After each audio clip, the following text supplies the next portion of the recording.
I like you must have a business card. Oh, well, yes, I do. Thank you. You do?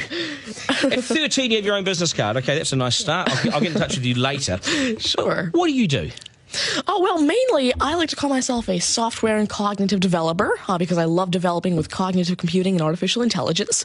I am an algorithmist. I love working with, designing, and implementing algorithms. I'm a keynote and TEDx speaker. I'm an author. I've written a book, and I'm working on another one about IBM Watson. And, of course, I'm also an IBM champion for cloud and honorary IBM cloud advisor. Oh, where did Hang I on go a second. wrong? Someone just get me the flannel countdown. Do you go to school?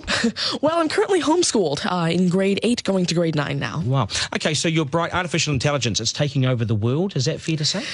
Well, you see, that's actually one thing that I believe a lot of people have, the sort of misconception that artificial intelligence is this technology that was made to replace humans at really everything we do, whether it be, our jobs or whatever we do at home every day. But really what I believe is that artificial intelligence was developed and is continuing to be developed for the sole purpose of really augmenting our life and amplifying our skills or capabilities and what we can do every day. But what about when the computers actually learn that they're better than us? Well, you see, that's sort of called a singularity of artificial intelligence, at which point artificial intelligence has surpassed human intelligence to the point that we cannot control it.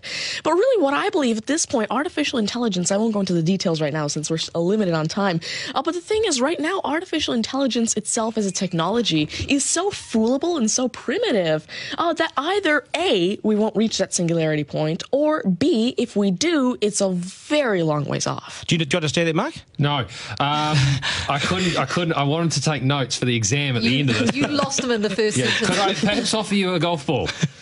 There you go. Thank you very much. You do this YouTube channel, which you teach people. What is that all about, and who is your target audience? Yeah, sure. Now, I actually have a YouTube channel called Tanmay Teaches that I've been running for around 6 years now, and it has over 144 videos and now 22,000 subscribers. And so on it, I love to teach about computing, really programming, these algorithms that I develop, machine learning especially, math, science, and especially technologies like IBM Watson. Because, of course, I like to share my knowledge because I realize that there's this lack of resources for people to learn about technologies like AI, which is why I absolutely love sharing my knowledge through, of course, these YouTube videos, the books that I'm authoring, the keynotes that I have, and really Watson comes in here in such a great way because Watson allows me... What's Watson?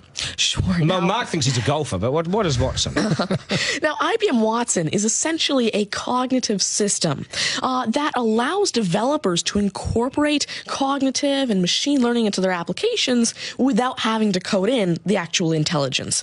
And what this means is that, of course, right now, really one of the main reasons developers aren't incorporating more machine learning into their apps is because it's so hard to do. It's really difficult to incorporate intelligence because... Has the I'm going to take this somewhere else, this interview. Has the Homeschooling Association of the World got hold of you as the front person?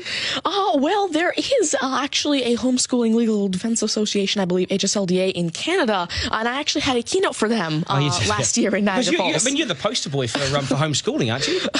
Well, I did have a keynote for them, and I talked a lot about the advantages of homeschooling and why it's great for kids who want to go into different and really targeted subjects. Okay, I want to get right down to business now. When did you realise you were bright and smarter than most? Well, I originally started coding when I was 5 with simple languages like Fox Pro and Batch. But eventually, at 9 years old, I had my very first iOS app accepted into the Apple App Store called T-Tables. But did your mum and dad do something to you between 0 and 5 that plug you into the wall? What did they do to you? At five, you were Are you smarter than your mum and dad, by the way? Already? Well, I have... my dad used to work as a computer programmer, but he used to work with, simple, regular programming languages like Fox Pro, Batch, a little bit of C, etc. But you see, now I'm really interested in artificial intelligence and how it can actually be implemented on all these different platforms. You'd be a nightmare to teach. You'd be an absolute nightmare to teach, wouldn't you? Because you'll be smarter than the lecturers. I never even want to get in an argument with you, ever. But I would like to see you on a quiz show because I think you would nail that. Well, you see, there is one thing that I've been working on, and it's essentially an app called Ask Tanmay, an NLQA system. And so essentially, it's a system system that can take your natural language questions and answer them for you using Watson and artificial intelligence. And actually, the original reason why I made Ask Tanmay, there's an Indian version of the Who Wants to Be a Millionaire show called KBC, which I originally wanted Ask Tanmay to play. So that actually ties in quite a bit with what I wanted to do. It's nice to see you. Do you get because you're homeschooling? You wouldn't go to school dances and things like that, would you? School socials and things. Do you go well, I actually used to be regularly schooled until grade 6. Right. Then I became homeschooled, and so of course I still do have my This friends is still from a school. victory for public schools. Take that golf ball Yep. and bring it back to me when you've actually worked out a way in which it'll always go straight. Because I think you could do it.